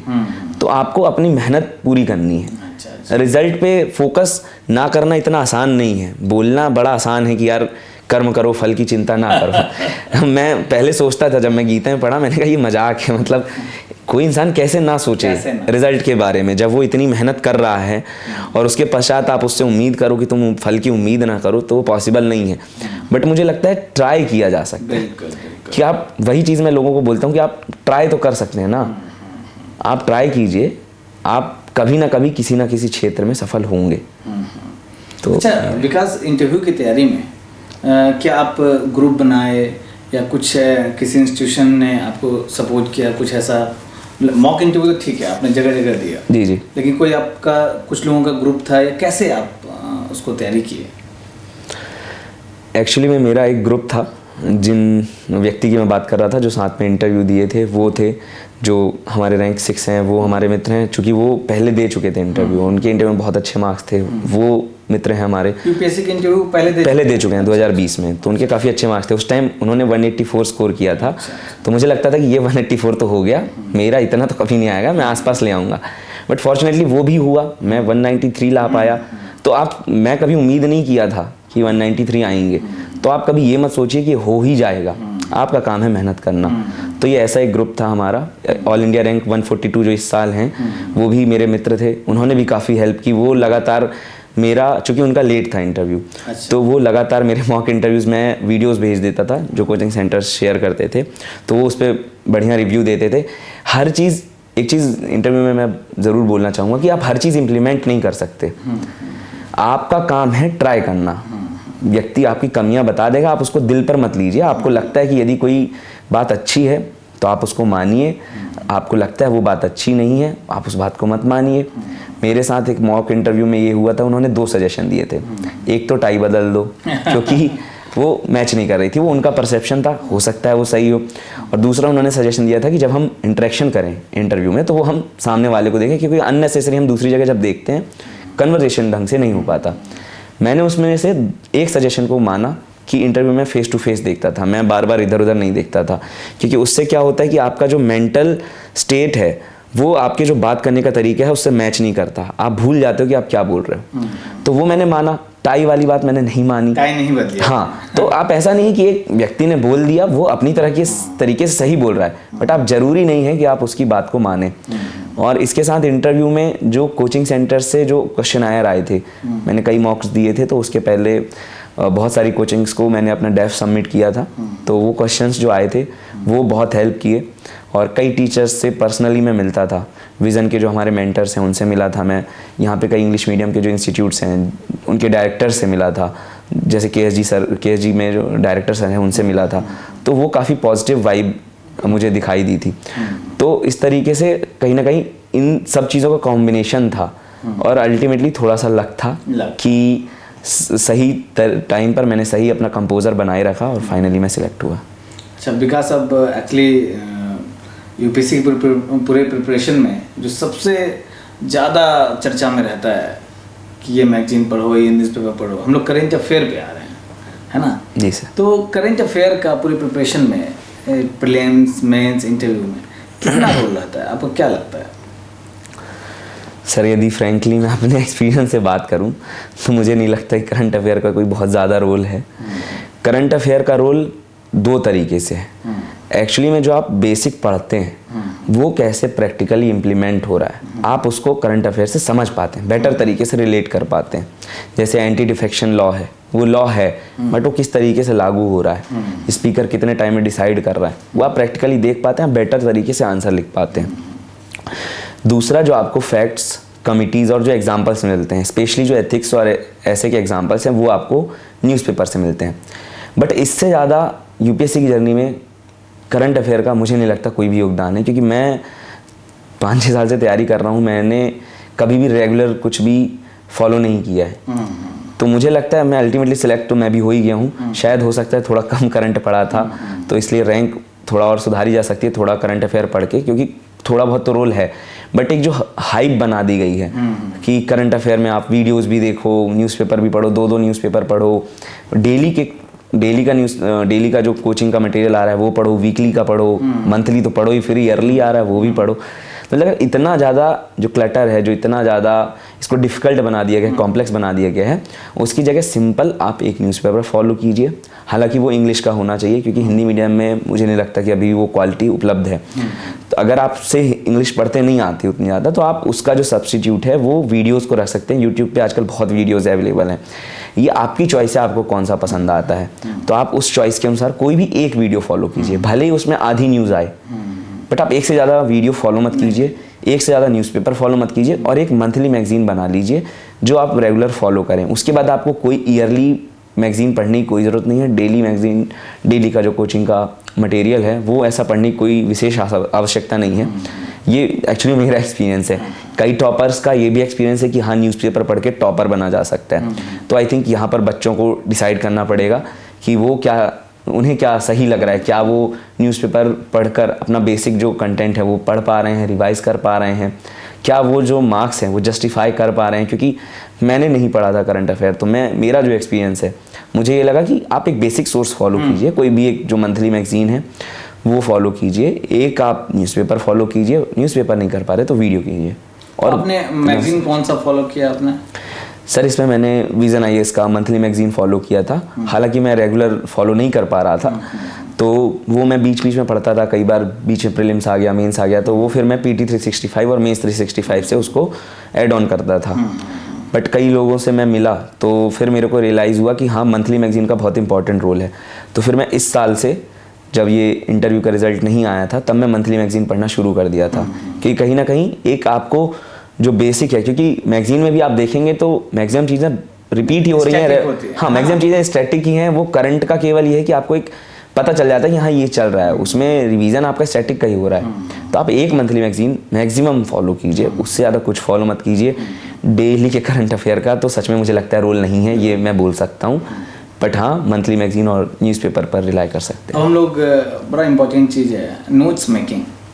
तो मैं आपसे जानना चाहता हूँ कि आपका क्या नोट्स मेकिंग स्ट्रेटजी था और नोट्स मेकिंग का क्या इम्पोर्टेंस है, इस पे थोड़ा हाईलाइट कीजिए।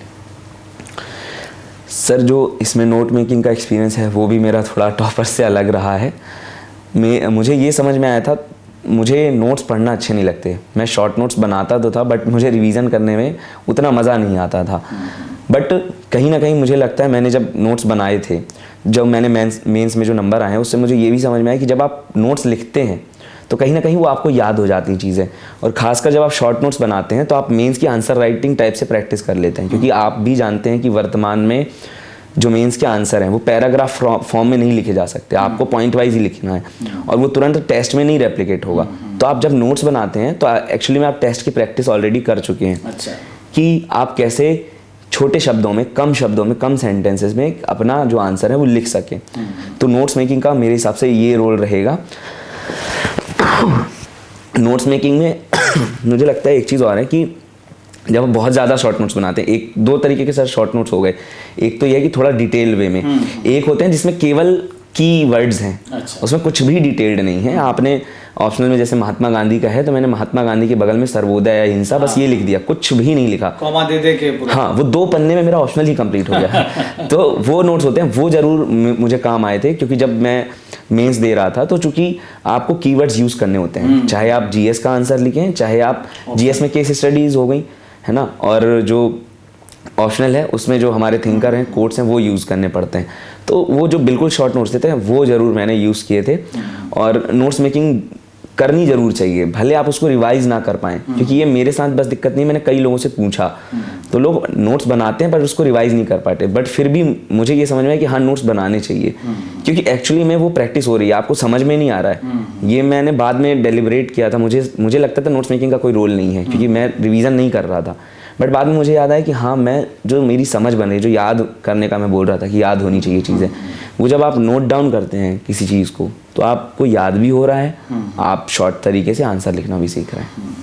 तो विकास, एक्चुअली हम लोग सारे एस्पेक्ट्स पे बात कर चुके हैं। जी सर। एक मतलब जितने मैं भी स्टूडेंट से इंटरेक्ट करता हूँ, आप तो खैर स्टूडेंट हैं भी और आपके काफ़ी दोस्त हैं, और आपने भी ये तैयारी के फेज में, आपको भी 4-5 साल हो गए।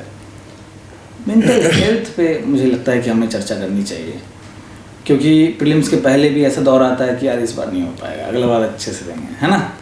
ये मैं बहुत बच्चों से डायरी में सर मेरी लिखा हुआ है। हाँ। 5 जून को आई थिंक 2019 का पहला प्रीलिम्स था। 4 जून की रात को मैं लिख रहा हूँ कि सुनो, प्रीलिम्स तो फेल होना तय है, पर हम वचन देते हैं कि हम खूब मेहनत करेंगे और अगला प्रीलिम्स हम निकाल लेंगे। बट अल्टीमेटली वो निकल गया।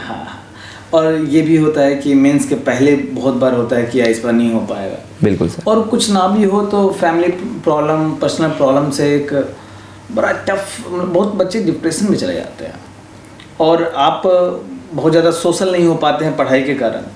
तो कैसे बच्चे अपना हॉबी परस्यू करें या क्या करें कि वो जो एक मेंटल हेल्थ है वो अच्छा रहे और मेंटल स्ट्रेस ज़्यादा ना हो?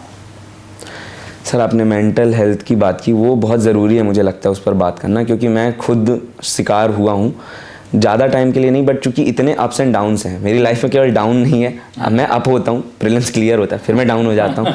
तो जो ऐसा कर्व जो बन रहा है तो वो बड़ा दर्दनाक है। आप जब पहली स्टेज ही क्लियर नहीं करते तो आपको दर्द होता है, बट वो ठीक हो जाता है। लेकिन जब आप सेकेंड स्टेज बार बार फेल हो रहे हैं तो वो दर्द एक अलग हो जाता है। तो जैसे जब वो 2021 का MPPSC का रिजल्ट आया था, तब मुझे सुसाइडल थॉट्स काफ़ी आ रहे थे। तो उस टाइम पे मैं मतलब एक बार छत से छलांग लगाने का भी सोच लिया था, बट फिर मुझे लगा यार वो ज़्यादा गंदे तरीके से मरूंगा, तो मेरे को लगा कि यार उसको छोड़ते हैं। तो लेकिन आप मज़े की बात देखिए, मैं ये एक्सपीरियंस एक्चुअली में पूरा शेयर करता हूँ डिटेल्ड। 30 या 31 दिसंबर को रिजल्ट आता है MPPSC 2019 का, उसमें मेरे 2 दोस्तों को इंटरव्यू कॉल आ जाते हैं, मैं फेल हो जाता हूँ। ऑब्वियसली आप अपने दोस्त के लिए खुश होते हो जो आपके साथ तैयारी कर रहे हैं, लेकिन खुद का गम जो है वो हमेशा बड़ा होता है दूसरे की खुशी से। मेरे मन में ये आया कि मैं ऐसा क्या लिख रहा हूँ मैं बार बार फेल हो रहा हूँ। अच्छा। UPSC तो चलो ठीक है, बड़ा एग्जाम है, स्टेट सर्विस का मेंस मैं फेल कर रहा हूँ जब आप उम्मीद कर रहे हो। तो मुझे लगा कि यार बहुत भारी कमी है, अपन नहीं कर पाएंगे। ये बात अलग है कि उसी व्यक्ति ने, वही जो रैंक 6 है, उन्होंने ही मुझे संभाला। अच्छा। कि नहीं यार तुम कर लोगे। मैंने कहा यार मैं पढ़ा नहीं, कहते तुम लिख के आओ। और लिटरली वही जो 712 नंबर आए थे मेरे, उस टाइम पे मैंने कुछ नहीं पढ़ा था, केवल गया था, लिख के आया था दिल से। और मेरे नंबर 1 ऑफ उस टाइम पे, मतलब जितने भी मेंस लिखे थे उस समय सबसे ज़्यादा थे। और मज़े की बात यह है कि जिस इंटरव्यू के लिए मैं रो रहा था कि मैं फेल हो गया हूँ, वो 2019 का इंटरव्यू अभी तक नहीं हुआ है। अच्छा। और मैं एक मेंस फेल होके, अगला मेंस दे के, सिलेक्ट होके IPS के रूप में आपके सामने हूँ।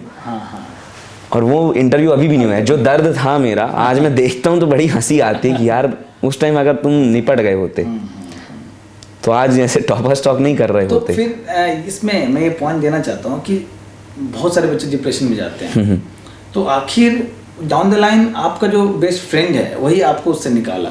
तो आसपास कोई लोग होना चाहिए जिससे आप बात शेयर कर सके और आपको मतलब अकेला ना रहें आप। बिल्कुल सर, मतलब दोस्तों के साथ मतलब फैमिली सपोर्ट बहुत ज़्यादा ज़रूरी होता है। मम्मी पापा, कई बार मम्मी पापा को समझ में नहीं आता कि हमारा बेटा या बेटी वाकई में पढ़ रहा है। उनको तो रिजल्ट ही दिखेगा, ऑब्वियसली वो यहाँ कर नहीं देखने वाले। मेरे घर में ऐसा कुछ भी नहीं था। मेरे घर में तो बहुत ही ज़्यादा सपोर्टिव थे मम्मी पापा। मम्मी तो बस ये कहती थी कि पढ़ाई मत करो, आराम कर लो।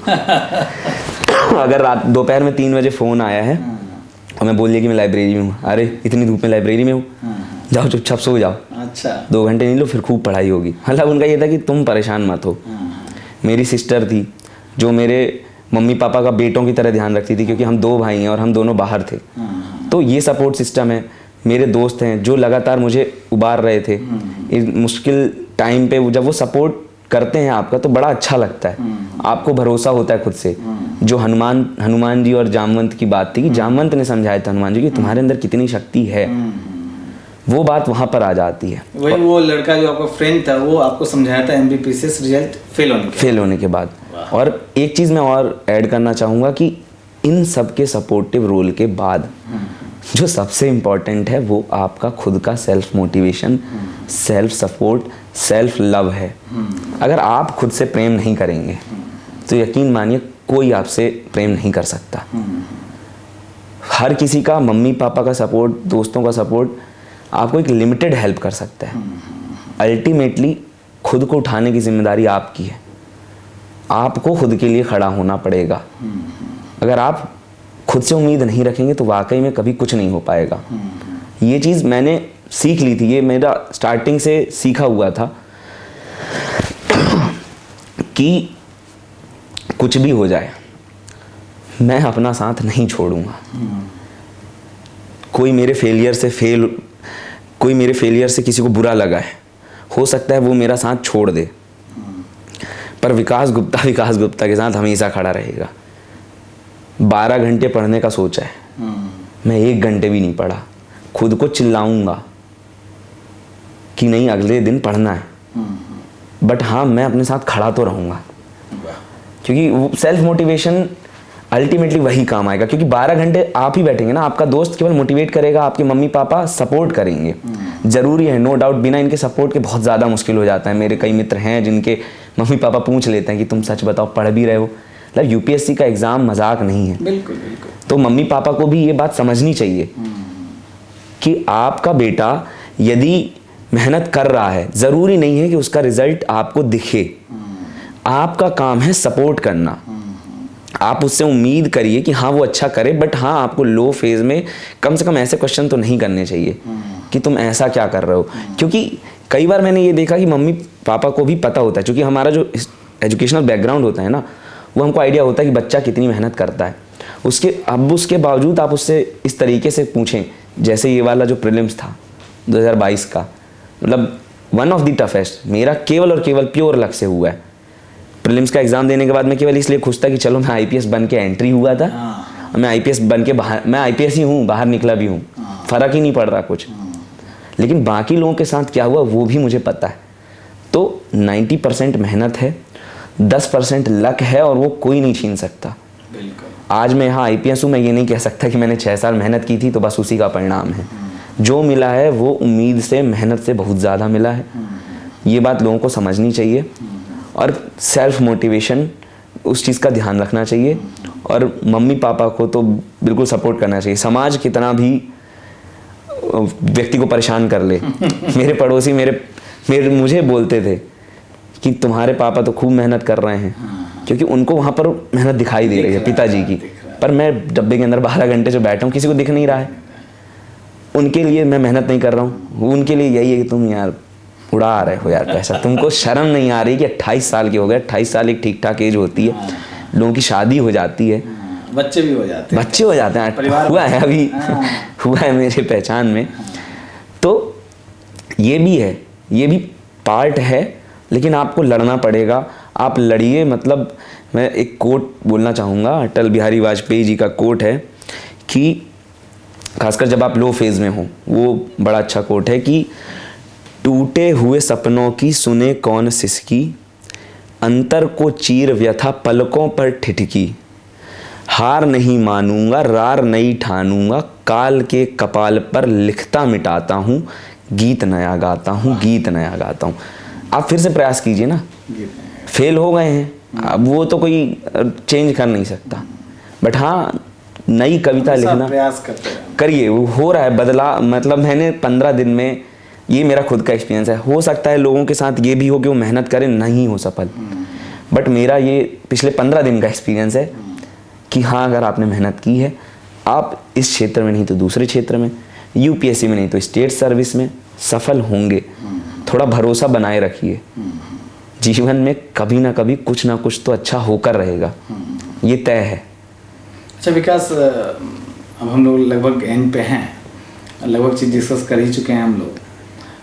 बाहर विकास से बात हो रही थी जिस दिन उसका रिजल्ट आया था, क्योंकि मैं जो भी टॉपर से मिलता हूँ तो मैं वो जो क्षण इमेजिन करना चाहता हूँ जब उसके मतलब रिजल्ट पहली बार आता है तो क्या वो सोचते हैं या फिर किसको बताते हैं और उनके पेरेंट्स का क्या रिएक्शन रहता है। आपने थोड़ा बताया, उसके बाद हम लोग का यहाँ पे शुरू हो गया। जी सर। तो मैं वो चाहता हूँ कि आप शेयर करें बच्चों के साथ, छात्रों के साथ, कि वो मोमेंट कि जब रिजल्ट आया उस समय कौन था आपके आसपास, क्या फील हुआ आपको और किसने देखा रिजल्ट, ये भी इम्पोर्टेंट है। ये बड़ी अच्छी कहानी है। मतलब ये मुझे समझ में आया कि जो हम इंसिडेंट की बात करते हैं, हमको पता नहीं होता इंसिडेंट होने वाले हैं, वो हो जाते हैं, बाद में समझ में आता है। तो रिज़ल्ट के बारे में एक पहले से एक आइडिया लग गया था कि रिज़ल्ट इस तारीख को आने वाला है।